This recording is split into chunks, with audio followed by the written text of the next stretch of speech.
The views and opinions expressed on this show are those of its host and owners and in no way represent the views of the people, institutions, or organizations that Scenic City Sports is involved with in a professional or personal capacity. Thanks for watching and enjoy the show.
And welcome everybody to this post-July 4th edition of Scenic City Sports Tonight. Rusty, Scott, and Rob coming to you a little early on a Tuesday afternoon.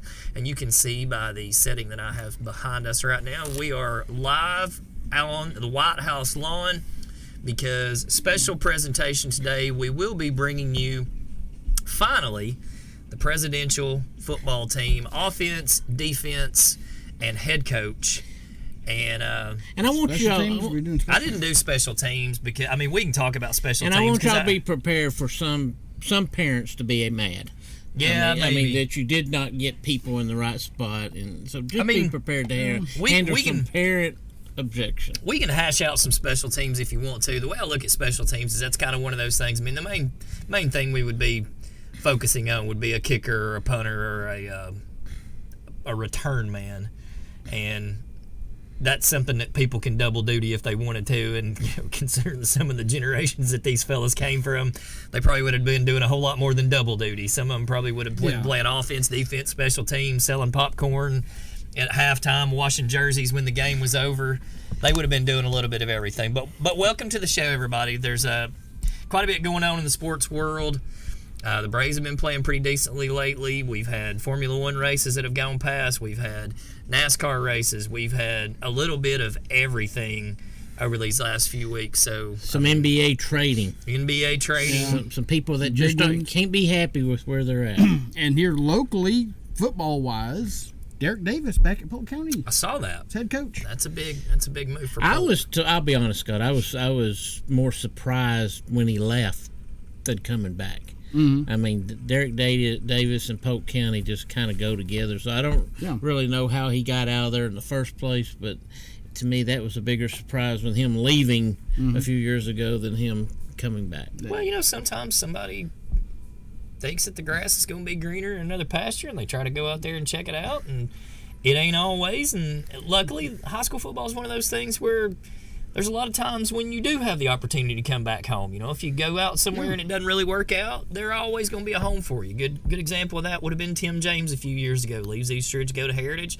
A few years later, where's he at? Right back at Eastridge. Yep. It can happen. And now he's the athletic director for all of Hamilton County. Well, plus we got isn't Price back at Signal? Signal.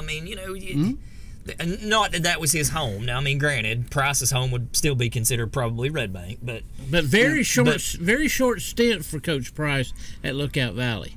We recognized him at Lookout Valley, and then before we were through Plodden, we were recognizing him at Signal Mountain. Yeah, but Lookout Valley's a tough place to go over there. I think back, just a few years ago, I think they had like 14 varsity players at one time, 12 varsity players, something odd like that. That has always been every coach that's been out there. That's always been their biggest obstacle. Well, it's a tough thing to overcome. When you can't get kids out to play, and for them, it's not necessarily because they don't have kids that want to play. They just don't have enough kids to play. So very small school. It's a tough one. I tell you what. Not to completely shift gears, and pardon the auto racing pun when I say that, but I had a chance today while I was kind of monkeying around down here in the garage that I in parts unknown at my house. Yeah, sorry, not here, but at my house.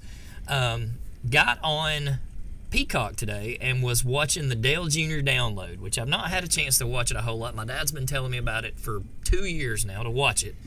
Saw a commercial the other day for an episode that piqued my curiosity. 2-parter with Jeremy Mayfield. If you guys out there, NASCAR fans, remember Jeremy Mayfield. Yep.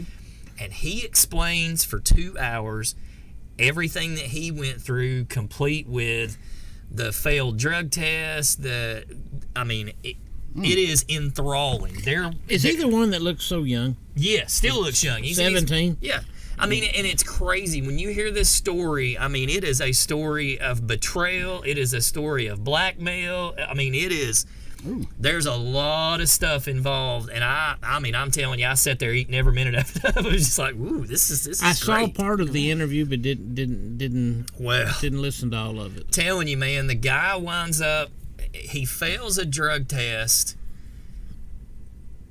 for Adderall and Claritin D because he didn't write it on his sheet before he went into the drug test. He had recently, I'm guessing he'd been diagnosed with ADHD, was probably why he was taking the Adderall, and he was taking Claritin D, and it went from there. But that is what the failed drug test had to do with. Well, I got news for you. If you're a NASCAR driver and you got ADHD, I hope you're on you're on something. I mean, goodness. That doesn't seem very dangerous. And, of course, we just found out today, it's been reported Demaryius Thomas, the late Demaryius Thomas, had stage 2 CTE. Gosh. That his family apparently was a story in the New York Times that his family had said that in the last year he had just become super paranoid, was taking a gun with him all the time because he thought people were trying to get him, and they really think the death was a result of complications from a car accident he had in 2019. Wow. That the CTE it was starting, the seizures were starting because of that, and the seizures never stopped. And he had retired, and then apparently, according to what I read today, he had thought about trying to make a comeback. And he was only, how old is he? 30 something?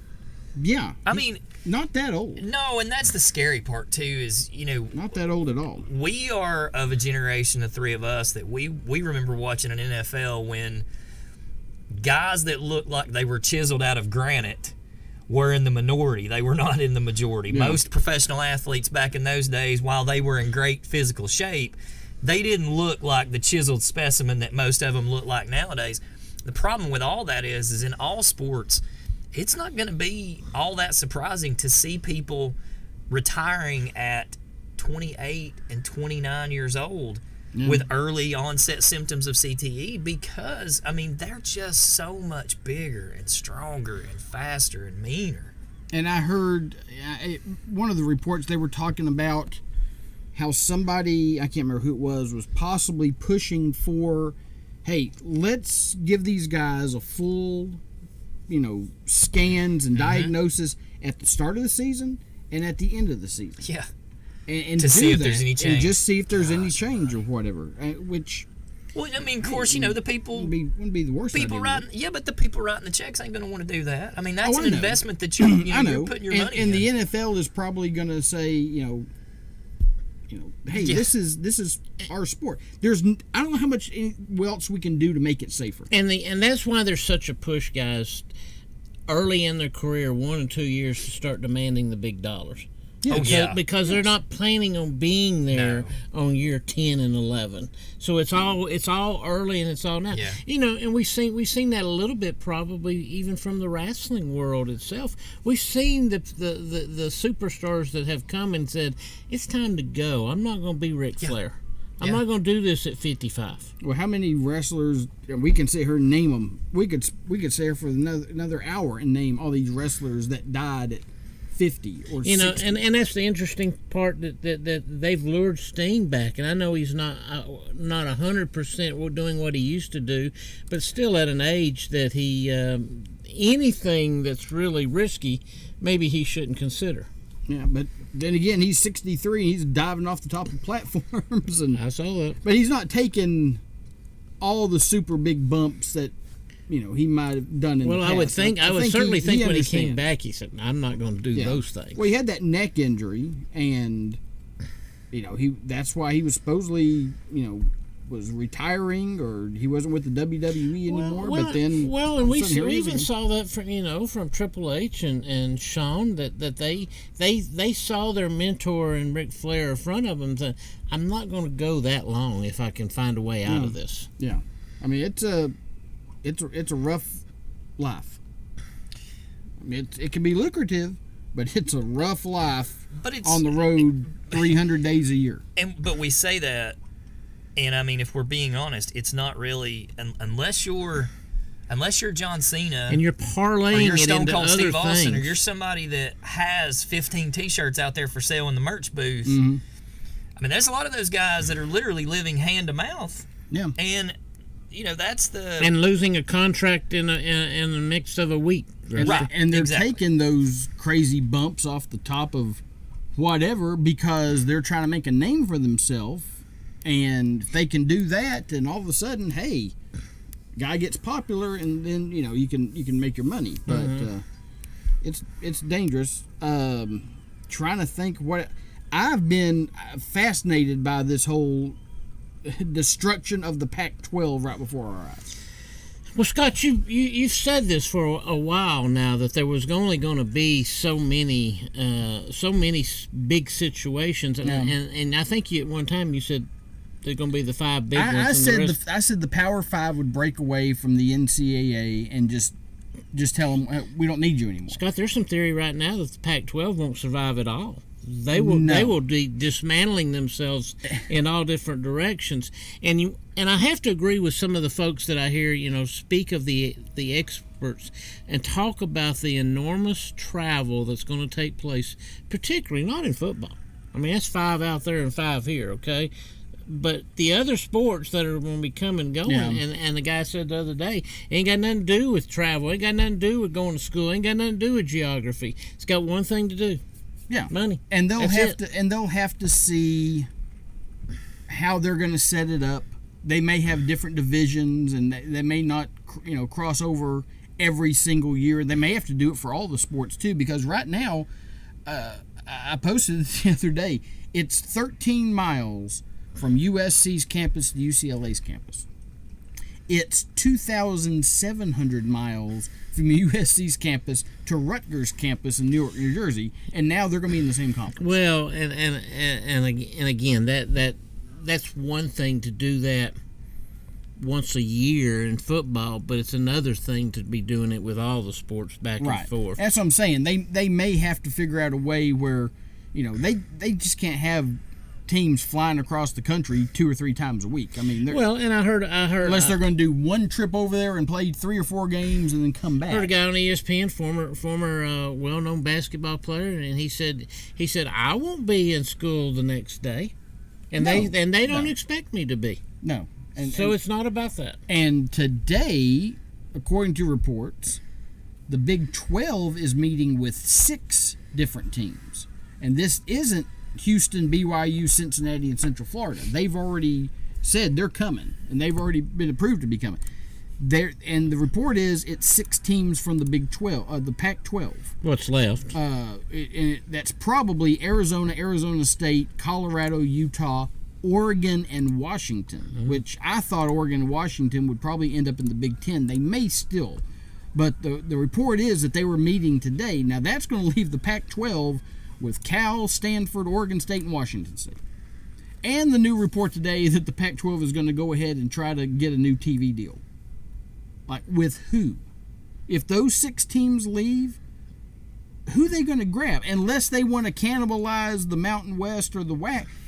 If I was the Mountain West, I would just tell, those 4 teams, let's come over here. Yeah, I was going to say, there's always somebody who's let's create a better unless the Pac-12's name is better and they can just get a better TV deal with that name. You know it as well as I do that college football sells regardless of what level. I mean, while it sells more at some levels than it does other, it's still college football. There are still people that sit up on Saturday nights and watch WAC games and everything because they just love football and you can't get enough of it. So there's always going to be, whether that's a channel like Vice or Axiom or something like, there's a bazillion channels out there that are willing to fork out some money just to have football. So you may not get $50 million, but you're gonna get some big time money. Well, I never did hear what Lincoln Riley and the UCLA coach spoke of, Scott, as far as being moved into this. Were they and I guess to a certain degree they can't be negative in their speech because it's a done deal, but are they really happy with that? I wonder how much they knew about it. And from what I've been told, nobody knew about it. Even the coaches didn't know about it. So you're thinking if they did know about it, maybe Lincoln Riley doesn't look so favorably at that USC job. Yeah, but there's 110 million reasons that he might plus perks. Yeah. But I'm looking at right now. They'll make it worth his while. If Washington and Oregon and those other teams were to join the Big 12, you literally could have a conference that had a team in Seattle, Washington, and Orlando, Florida. Good Lord.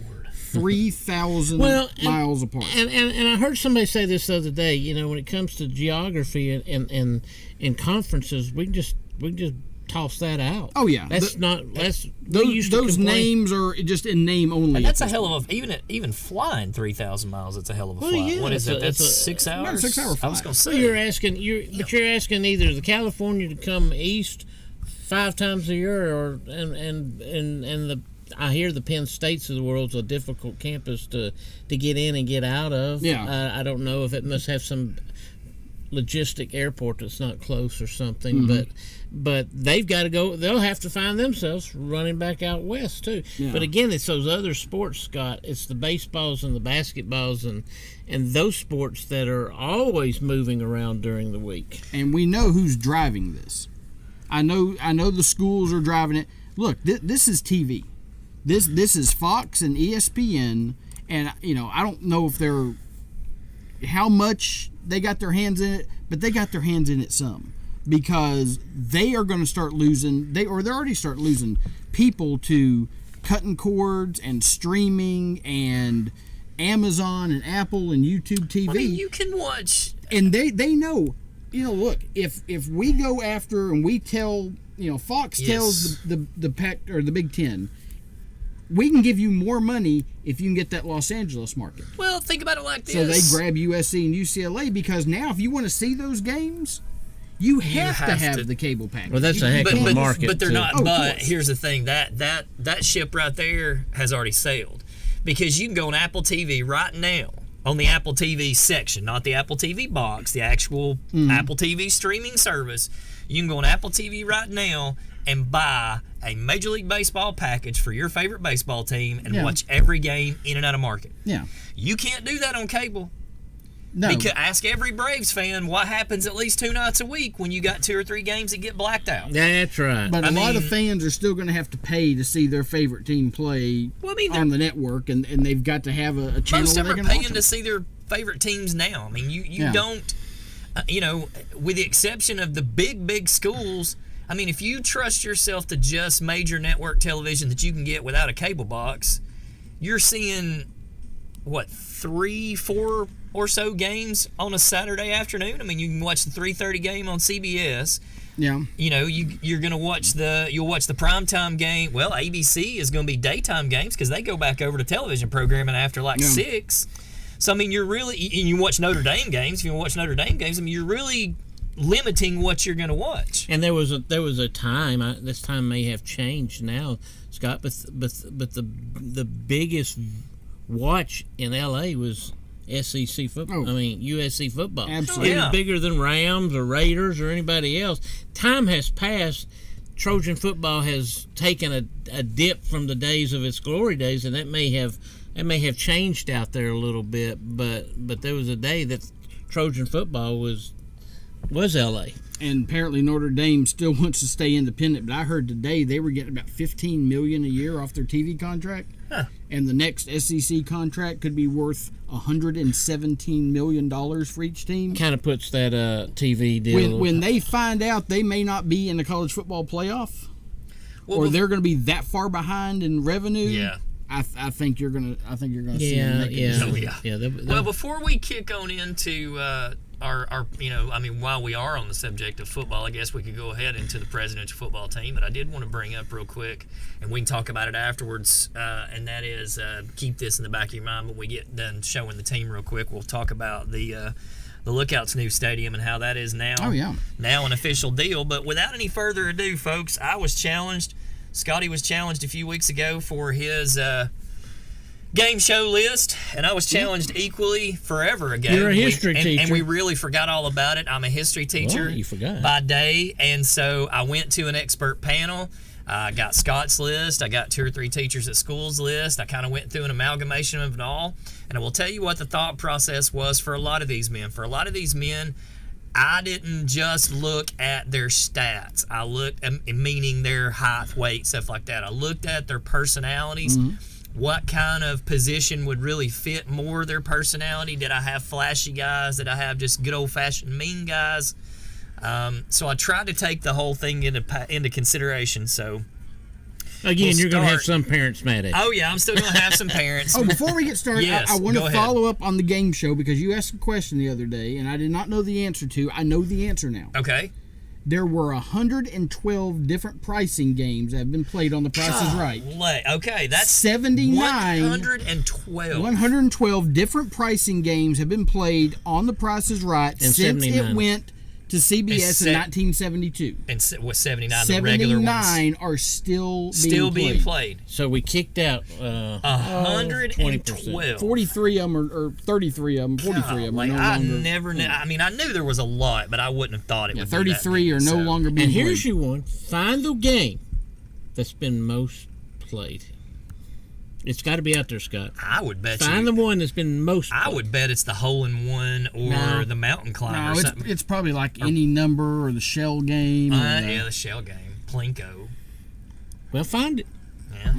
Yeah, I won't say it ain't I'll golf look it up because- while I'm sure we got a graphic for this. I'll Yeah, look we it up do. while we're doing. All right, guys. Well, without further ado, we'll go first to the defense, which we are going to play a defensive 3-4 unit. We are. Up front, we have the big male, William Howard Taft, weighing in at roughly around 345, 350 pounds. If you believe He's the grave historians, digger. there to be a special bathtub added to the White House for him because he was not big enough to bathe in a regular, or he was too big to bathe in a regular tub. There is a famous picture that you can look up online, and you will find 4 men that helped install that tub, all in that tub at the same time looking over the side. So my 2 defensive ends are Chester Arthur and Lyndon Johnson.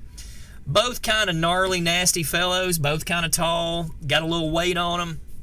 Johnson's a Texan. I just felt like defensive end was a good position for him because Johnson didn't really take a lot of crap off anybody. Well, he would be cussing the offensive tackle. And he would have. He's a Deacon Jones type. He probably would have had a head slap involved in there. So I really felt like that Lyndon was really my superstar out there. Arthur's kind of my, Yep.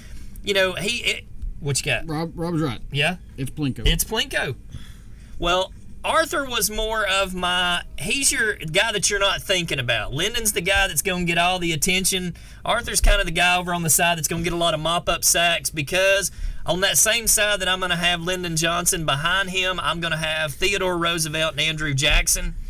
Roosevelt, I think, is pretty obvious. I think it's one of the meanest human beings that's ever drawn breath by any standard that you want to measure. You can talk about his bare-knuckle boxing matches in the White House. You can talk about his trips into the African bush when he was in his 50s and early 60s. Roosevelt was an absolute man's man. Andrew Jackson, exactly the same. Yeah. Another old hickory. just man's man. Andrew Jackson, both of those guys, war heroes. Both of those men, big-time diplomats. Both of those men did great things for the country. They're just, that one side, man, I got Johnson, Roosevelt, and Jackson, but on the other side, I got John Quincy Adams. Wasn't near as disliked as his father. He was more of he was a little more taller and a little more muscular than his father. John Adams was more of a little short, kind of chunky guy. But over on that side as well, I've got the man himself, Ulysses S. Grant, unconditional surrender. Wouldn't doubt it one iota that he got a quarterback down a time or two and said, just don't get back up. I'm not even going to negotiate. Just don't get back up. At strong safety, General, later on President Dwight And by the way, Eisenhower. some people would still argue that nobody surrendered. So, Well, that's true. Well, yeah. But you want me to take them to exactly. They're not far from here. But at strong safety, we have Dwight Eisenhower. Let's be honest. That's the type of position that you need somebody like that in. You got to have a field general. Got to have a field general. You got a field general right there. Who better than the man who led the D-Day invasion and the Allied attack in World War II? Eisenhower was let's be honest, guys. He reached the rank of general in the United States Army. And that is an excellent choice for putting him there. I'd venture to say he was a that was bad my position. dude. Strong safety. You do have to be able to see the field. Free safety, I put Thomas Jefferson over there. And Ike just sounds like somebody that should be playing defensive back. Well, and a strong safety will just knock the piss out of you, and there's no doubt in my mind that I could be that guy. Jefferson, I put him in at free because Jefferson is more of your thinker. He's the guy that's going to sit back there. He's going to be able to see the patterns in front of him. He was an engineer by trade as well as a politician. so you can see where he would have been able to sit back there and see the angles of where he needed to be and where he needed to go. Plus, lanky, long arms, 6'2", can cover a lot of ground. That's right. Get his hand in there. My cornerbacks, both tall. Now, Barack Obama, we know that was a pretty decent athlete. We've seen video of him playing basketball at the White House, things like that. He was tall and fast. Polk, I'm just kind of guess that he was tall and fast. He has that type of build to him. He was a soldier in the Union armies or in the American army, so Polk was another one of those guys that I'm just going off of what his resume tells me, that I believe that I can put him in a hard-hitting position and he's going to be able to be the guy that's going to handle that. Now, that's my offense. Switch over here, or defense, I'm sorry. I switch over here to my defense, or offense. My center is Rutherford B. Hayes. He was... Now we're what we're running? Are we running an I formation here? We are running a pro set power I, fullback, running back. Okay. Rutherford B. Hayes is my center. Hayes was the man who took over after Ulysses S. Grant, and a little bit of tomfoolery. Read your history books. Go back and look that election up. My left tackle, obviously, is Gerald R. Ford. Gerald Ford was an All-American offensive lineman at the University of Michigan. I chose Trump as my other right side guy because, number one, I don't want him on the left side because I don't know if he's going to be able to take the brunt of what somebody like Ford's going to be able to take. And you put you put a whole line there of Republicans. Oh, yeah. So we don't have to get along. But he's a big old. Trump was is a big bruising guy. I got a feeling he probably could have played some football had he wanted to. My right guard is John Adams. While he was a shorter, stockier kind of guy, I feel like that low center of gravity at the guard position I can see that. would have been able to pick that blitz up really well. Millard Fillmore, I'm just going to give this guy a chance. Guard isn't exactly something that you where you put your best player, and Fillmore, even by his White House page, a very uninspiring man. Right, okay. You talk about anonymous linemen. So I'm like, Millard Fillmore's let's your guy. Fillmore, you got to have a little comic relief in there's here. your first parental disagreement. That's my disagreement right there. So Millard Fillmore, put him in there. My wide receivers, Jimmy Carter is my first one. I mean, you can just look at Jimmy Carter. You can hear his story. You going to throw to him, or are you just going to use him as a decoy? Oh, no, they're going to throw to him. I'm telling you, that dude's tough. Jimmy Carter was a fighter pilot. I mean, the guy was an athlete. And another athlete right there, George H.W. Bush. I mean, goodness, man, another fighter pilot, another college baseball player. Them Bushes are all athletes. Now, that's my little slot guy is James Madison, all 5'4", 107 pounds of him. Oh, he's gonna get the concussions across the middle. He's the guy that's gonna. Well, my thing with Madison is I think you run some type of little wide receiver screen where you put that meat behind the line in front of him, and you'd never see him because he's so small. He's the Debo Samuel of our team. Probably the superstar of my offense is going to be Abraham Lincoln right there at tight end. And explain that. Well, because Abraham Lincoln was about 6'5". He had hands the size of just softball mitts. He was an amateur wrestler, only lost one match in 300 in his lifetime. He was just good old-fashioned country, mean, and strong.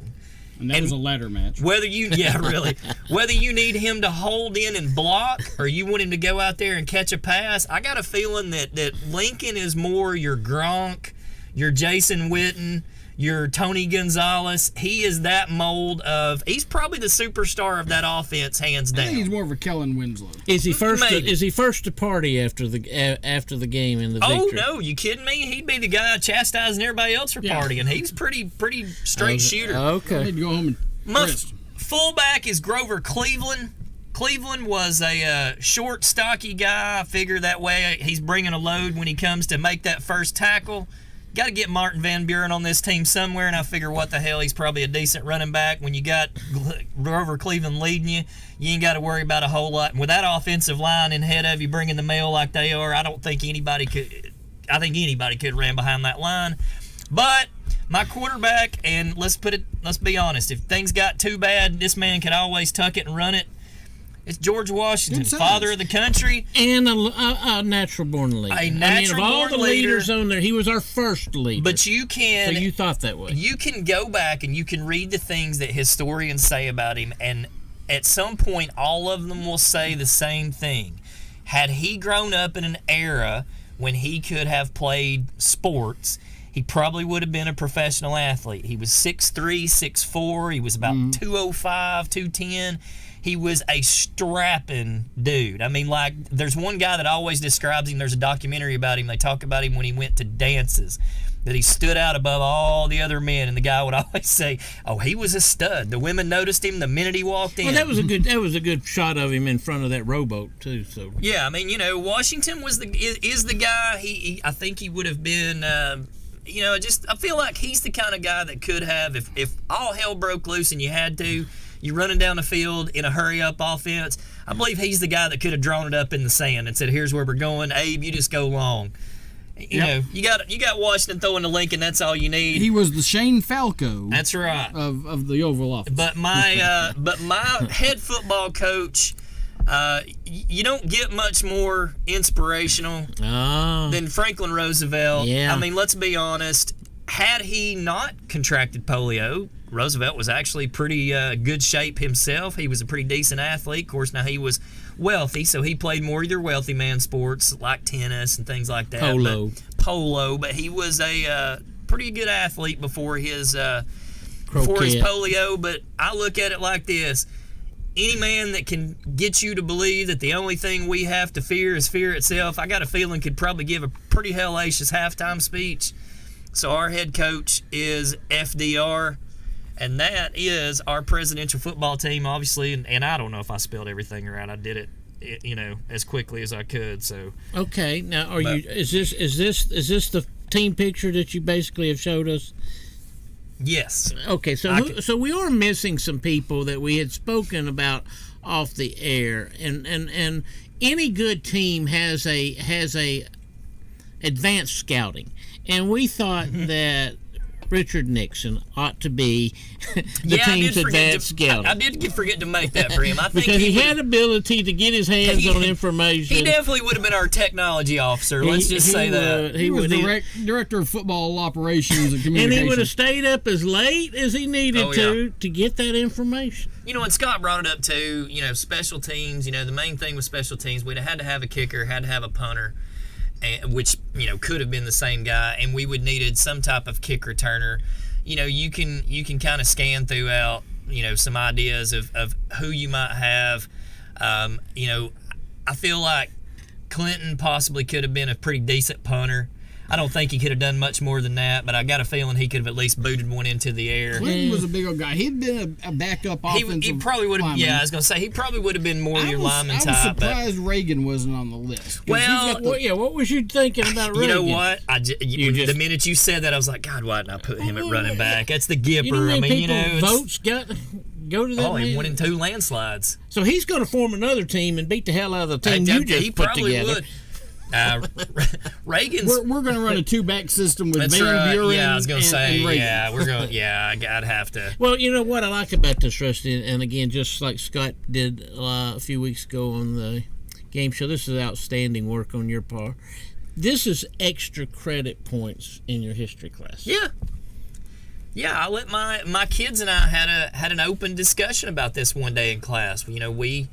I just tossed it out there, and I was like, all right, tell me. And they were laughing the whole time, but they were like, yeah, but look at that guy right there. Man, he's big. He probably, and we talked a lot about that. And then that got us into stuff like, if you had to fight an MMA fight against one president, who's the one you would least want to get a hold of you? Of course, we came up with, while I think that Teddy Roosevelt might have been the toughest president we ever had, I do think that Abraham Lincoln may have been had the the straight out. Yeah. He was doing that. He was doing that hand to hand. But he was raised in the backwoods. He's born in Kentucky and then raised in the backwoods in Illinois. He was just a. There's such a thing as just good old fashioned country strong and country mean. Yep. And I think Lincoln would have been that guy. That guy probably spent a lot of days out there splitting firewood with a single blade axe. And it's and stacking it by hand. He's that's no wonder he had the mitts that he had. Yeah, I don't think I saw Kennedy on there.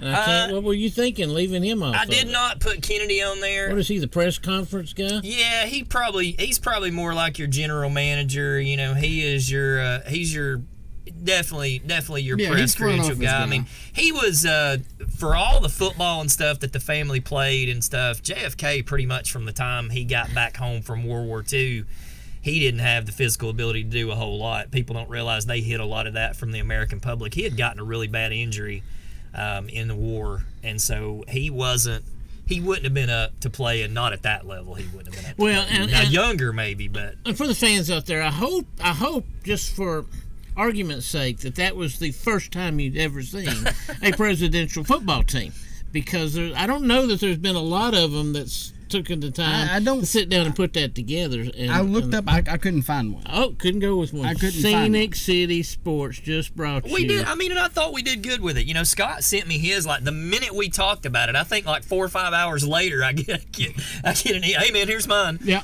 You know, I was up working. I'm like, yeah. I got it on my brain. I'll go ahead and. It was a nice change of pace, you know. And then I went to school, and you know, thanks to Matt Scanlon, thanks to Brad Langford, there were several people that made suggestions, several people that made full lists for me. Corey Congratulations, Ortwine. Scantlin. Yeah, congratulations, Scant man. Scant got married. Let's see, about 2 weeks ago, week and a half, 2 weeks ago. Saw the pictures on Facebook. Congratulations to him. He does have the room next door to mine, so I see Matt quite a bit. Great old dude. But you know, this was just one of those fun things that I think. You gotta, you know, obviously we're in the middle of summertime. There's not always a whole lot of stuff going on, so you gotta kind of make content here and there when you can. And that's something that everybody gets a kick out of. I mean, like our game show stuff that we did last week was an absolute blast. We had a hoot doing that. This is the same thing. Look forward to, you know, we've done Once upon we had an all-time battle for cartoons. I mean, you know, we've done. Who won that? And there'll be more. Who was the all-time What was champion? our all-time champion? Was it Scooby-Doo? Scooby-Doo? It might have been. I'm pretty sure it was, but Or the Flintstones. all right. So now that we're back talking sports, let's get to Red Zone had chimed in and mentioned it, and that is The stadium. the stadium. The Lookouts are going to be the recipients of a new stadium. It's going to be down near the water where the old Wheeling Foundry was. The preliminary sketches and ideas and everything are basically something to the effects of the Battery in Atlanta, which means that if the Lookouts get that done and the Red Wolves finish up what they're working on, where their stadium is going to be, there's going to be two really cool places in Chattanooga in two opposite seasons to where you can go down and have a really good time on a Friday or Saturday night if you've got the time.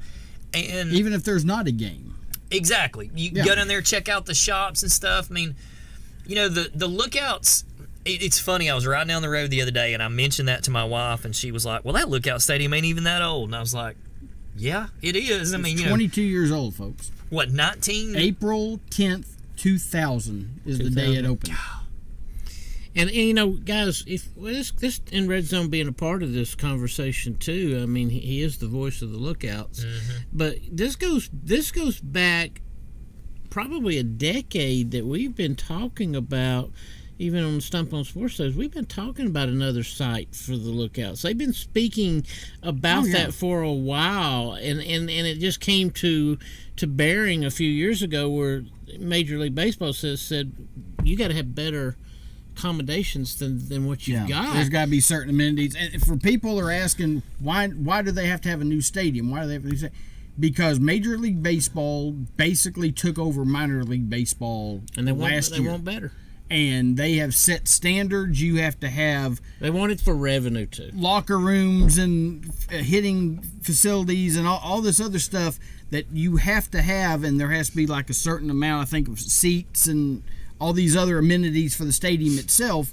And right now, the Lookout Stadium, where it's located, Doesn't have much of that. doesn't have what it needed, and there's no room to expand. And there's no room. There's No room to expand. But So if they don't build a new stadium, the Lookouts are going to be gone. But let me say this: the That's the bottom former Lookout owner that moved it down there, he did the right. Frank Burke did the right thing for the Lookouts. He had a choice of, do I stay here, raise a bunch of money, try to renovate this place, or do I go find another spot? He made the right call. Yeah. Now 12 years later, when people started grumbling that maybe there could have been a better spot, he did all he could with what he had. Yeah. The parking was never picture perfect down there. All the amenities around. But it got worse as time went on. Oh yeah, it got worse. Just and all the because of- amenities around the park couldn't be met. So, but we talked about this spot and we said, what a mammoth project that would be in removing Wheel and Foundry. But now 10 years has gone by, and maybe it's not the big a deal of getting that fixed up as we thought it was 10 years ago. No, look, you're going to come around from, coming off, 24, and you're going to turn around. If you've ever been and up you're going to see the lights. San Francisco, I mean, you've been up there and you've come around that curve and you've seen Yeah. that stadium sitting there. Yep. Right there on the water. Yep. That's what it's going to look like. And it's going to be absolutely gorgeous. And look, and I know, there's a lot of things Chattanooga needs. But we're a sports show, and I ain't going to... Right. We're not going to get into politics of it. But I know what the you're saying. Lookouts have been around for 130 That's years right. in its current form. And there's evidence of the Chattanooga Lookouts franchise as far back as 1865. And Scott, you mentioned it. It was either do this or leave. Or lose the team. Yeah. But, I mean, if they don't get a new stadium, the Lookouts will be gone in 2 to 3 Yeah, years. you can argue that the town needs a lot of different things, but if you want the Lookouts to stay here, this was the answer. And I do think people will be in love with the idea, even the people that are questioning it right now, because once they see that finished product. Now, I will say this, based on the picture that I saw, I heard a media person ask general manager the other day, was they going to not put that field in the same direction as the one? No. But it looks like, now hold on, now if you look at that portrait that they've got, it shows the field just about in the same spot. They will fix that. Yeah. They will fix because that. that was a terrible. They will fix it. I promise they will fix that, because everybody has complained about it. And let me say this. When I say Lookouts are going to be gone, the Lookouts will cease to be a major league affiliate. Yeah. No, They could could still hang around as be an an independent, but the ownership group is not got that much money. They're not going to pour that much money into it. And people say, what are they going to do with that stadium? After they're going to tear it down and they're going to put condos and apartments up there. Oh yeah, and they'll be high dollar. I know people have said they could do an outdoor there. concert venue and stuff. No. It's going to be that land is probably the most valuable piece of property in Chattanooga at this point. And they are going to be some big time condos and apartments go up in that thing. Well, Nathan just texted real quick. Let me make this announcement while we're talking baseball real quick, then we'll get right back to it. On July 15th at 7 p.m., Hickson High School will host the 2022 Stump Martin Memorial All-Star Baseball Classic. Oh. Presented by Scenic City Sports. Coaches for the game are Lance Rorex of Silverdale Baptist and Tennessee, and Todd Middleton of Northwest Whitfield for Team Georgia. Any player that was a senior this past spring is eligible to play. Please send a message to our Scenic City Sports Facebook page or Twitter page if you're interested in playing. So, again, that's July 15th at 7 p.m. at Hickson High School. And me and Nathan talked about that just about 3 weeks or so ago, and he thought it was maybe going to have to be put off this year because it was wanted to be played at originally at Ridgeland. And, Scott, they're doing their turf, and I don't know that they were going to have anything finished. Right. But Hickson's a great location. Hickson's a great location, so thank you, Hickson, for stepping up. Let me point out one little thing, too, about the whole Lookouts thing. People are talking about, they already got a stadium. That stadium's fine, blah, blah, blah. Well, if you work in a job, you would like to work in good conditions. You like to work in as good a conditions as you could get. You don't want to go work in some old building that don't have air conditioning, and you want to go in there and be in the best facility that you can be in. And the Lookouts are not in the best facility that they can be in. They're far from it. And Scott, so until that sun goes down, that is not as enjoyable a place to be. And it's like that a lot. So I thought the question the other day that and I can tell you this from experience, it's not any better than the press box. No, it's not. It was a great question that was asked, and Zingo said, "Oh, absolutely." But when I look at those pictures, Scott, the way it's set in there, if you could set it to rotate it a little bit. I've heard Rich speak to the media in a couple interviews already, and he has said yes, that they can't miss that one. They cannot will not. redo Yeah, that. but what if you have a chance for somebody to put a home run ball in the Tennessee River? I mean, Well, you'd have to hit it over the freeway. Well, I mean, it'd be quite a poke, but I mean, Yeah. Well, they have to turn I've it seen around. Adam Dunn come close. I was going to say, I saw Klesko put one in the Edgum Norfolk Southern Yard one night out there that I still think is flying, but, at the old Ingalls Stadium. But the way it's set, and I heard somebody say this the other day, that some of the structure of Old Wheeling Foundry they want to keep and incorporate it in the field, which I think would be cool. It makes it historic. It's kind of like what they've done at Petco Park with those warehouses in San Diego. like they did at Old Turner Field when they left Camden Yards. when they did the infield of Fulton County out in the parking lot. You can do that as long as they're structurally sound. There's elements you can take out of there and make it. And we talked about. I've heard it called Battery Light. Why don't you just call it the Foundry down there? That would be cool. Hey. Calling it the Foundry would be really cool. you need to get a copy of that on that. Somebody steal that one that from would me. be. You don't get much better than that, bud. That's about as. Now somebody's gonna write it. Somebody's gonna have see. that That's why we next pay him the week. big bucks. Literally just came to that. Yeah, that would be really good. You the still Foundry. should. I was thinking Wheeling Foundry. I'm like, wait a minute, I got the name for it. Well, real quick, we got about 9 minutes left, and just wanted to bring something up real quick while the three of us are here because we haven't been face to face since we watched it a couple of weeks ago, and that is close the book on Forbidden Door, the AEW pay-per-view in alliance with New Japan. I feel like that is not going to be a one and done for those two companies. I feel like that's something that's going to be done again. Yeah. You and I talked. Hopefully with healthier wrestling. Yeah, I was going to say, you and I talked that next day and said that we thought that Adam Cole was hurt. He did sustain a concussion. Yeah, you could they tell. were trying to nurse him through as best as they could.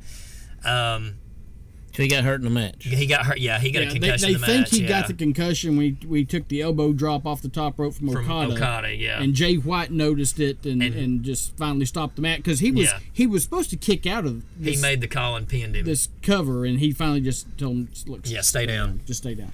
Well, and coming off that pay-per-view, I don't know if everybody got a chance to watch it. I sure as heck watched it. Lulu and I watched the match the other night, and that it was the Blood and Guts.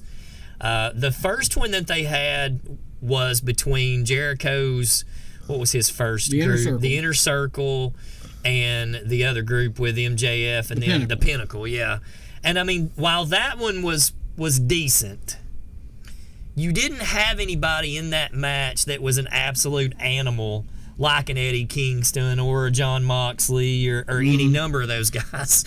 Well, this new one just more than made up for that one because, by golly, they had everything from razor blades to thumbtacks to broken glass. I mean, barbed wire bats. They beat all mortal hell out of each other that whole match. They did it on a Wednesday night regular scheduled show. Who won that, by the way? The Moxley and that crew. Claudio. Blackpool Combat. Yeah, Blackpool Combat. Claudio made the. He got. I think Garcia got him in a sharpshooter on top of the cage.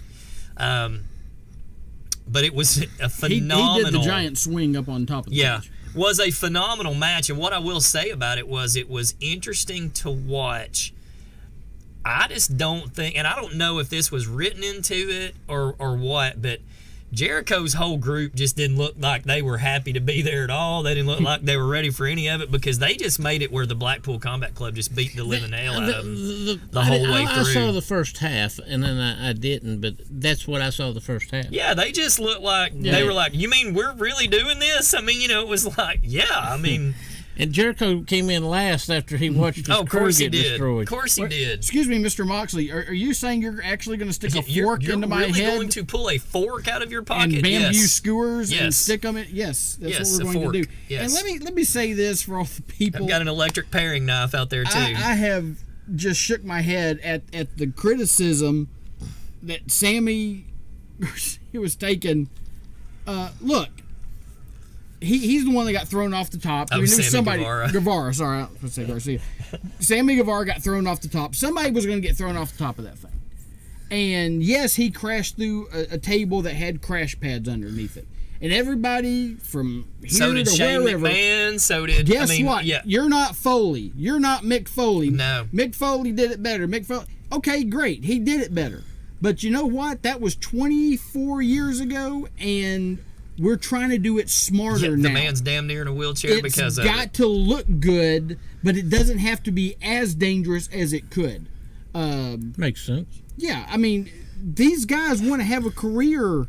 You know, they're not just going to throw themselves off a 15-foot cage onto a table. These guys want to do it for 25, 30 years. They don't want to be if you weren't entertained by what you saw, if you think then that you're not a fan. If you think that it wasn't entertaining enough because he landed on some crash pads, that was a perfect fall. That was a perfect fall. One last thing before we finish talking about wrestling, I got to throw this out there, and I saw it suggested on, I think, Facebook or one of the social media sites, but they were talking about, you know, the whole thing with Vince McMahon, how people are talking about, you know, all this trouble that's going on, but how he's been making these weird appearances and stuff.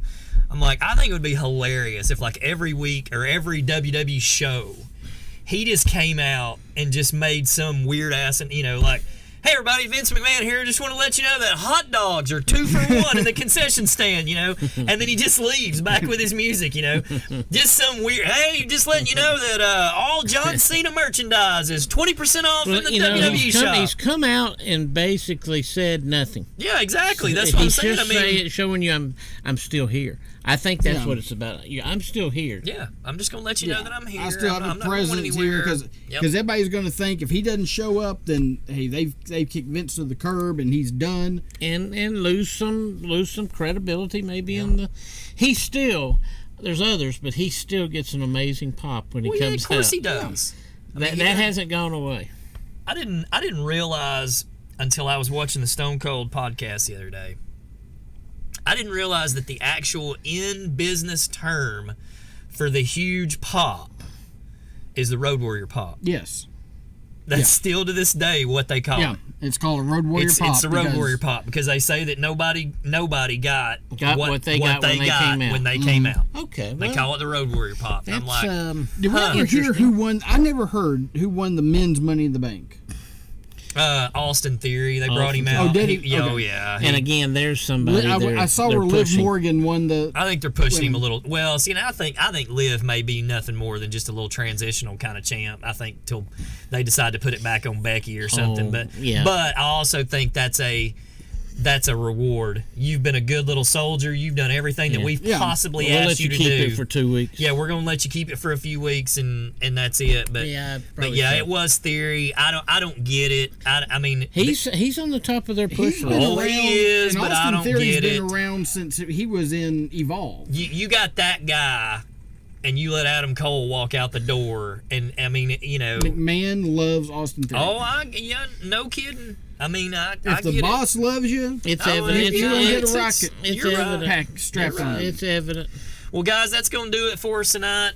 Thank you for tuning in. I hope you enjoyed the presidential football team. If you get a chance, go online there and give us an opinion on that, or even make your own if you want to. We had a whole lot of fun doing it. I hope you guys had fun watching it. And don't forget, we announced this just a few minutes ago, July 15th at 7 p.m. That is next Friday night, not this coming Friday, the next Friday, 7 p.m., Hickson High School 2022 Stump Martin Memorial All-Star Baseball Classic presented by Scenic City Sports. We have set a record for the longest title, I think, ever for a game. But we're happy to be a part of that, and that was one of Stump's babies, and oh Lord, yeah, he loved that game as much as anything that we did. So I'm glad to see it's still being done. Help me out with the softball first. Head with first, yes, followed by baseball, and the basketball was done earlier this year. Yeah, but he's talking about in the history. In the history, yeah, in history, and then football, softball, baseball, then basketball. We had football before basketball. Basketball came out. No, football came out in 2004. Yeah, basketball was in 2002. Oh, that's right. And then soccer came after football. Soccer was the last I one. think soccer and Did soccer and football come out same year? Soccer was in 2003, and then football was actually the last one in 2004. And then we had volleyball too, but then it kind of died out before the other ones did. And let me put one on the list, Rusty, and you could be a front runner. What's wrong with the Tennessee-Georgia golf match? Oh, it'd be great. Start that on a Saturday morning. It'd be tough, but it'd be great. Well, it'd be fun. Oh yeah, it would definitely be a lot of fun. I definitely think this year would have been a really good year to start it because Georgia would have had a really good shot. Okay. So, do a 2-day Ryder Cup. Oh, thing. Yeah, we could do there that. we go. We could definitely do something like that. Well, You guys, have that's to going to look do into it that. for us tonight. We love you all. We'll see you sometime next week. We'll try to let you know ahead of time. See you later, guys. Love you.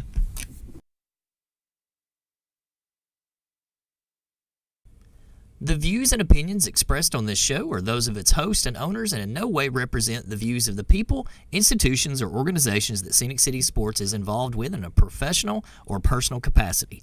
Thanks for watching and enjoy the show.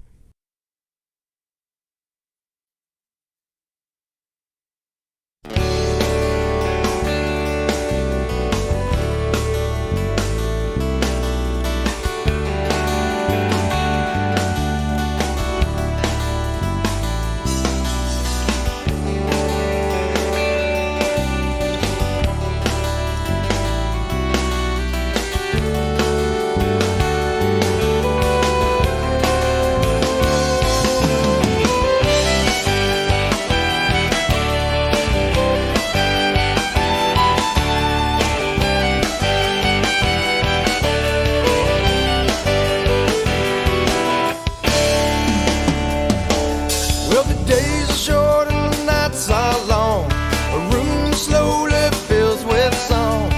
All I need is one reminder. Parkway, blue blinders. Well, I begged and cheated and I borrowed for my life upon the road. I'm still looking for some gold at the end of my rainbow. Yes, and someday I will find her on a parkway, blue blinder. On a parkway, blue blinder. Someday I will find her. Yes, and someday I will find her on a parkway, blue blinder. On a parkway, blue blinder. On a parkway.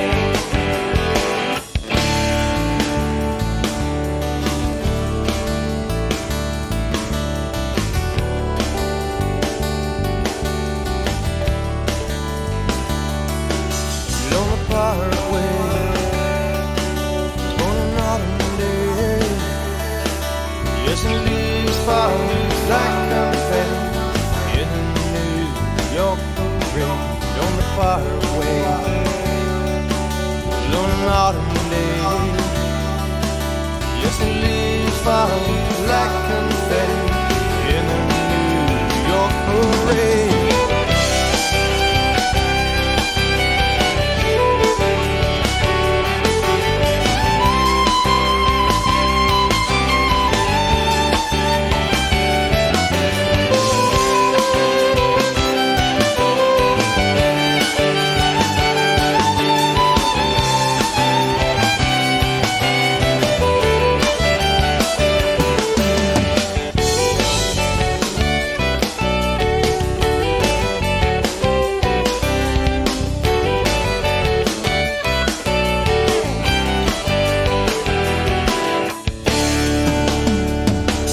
In a strange way, I know I care.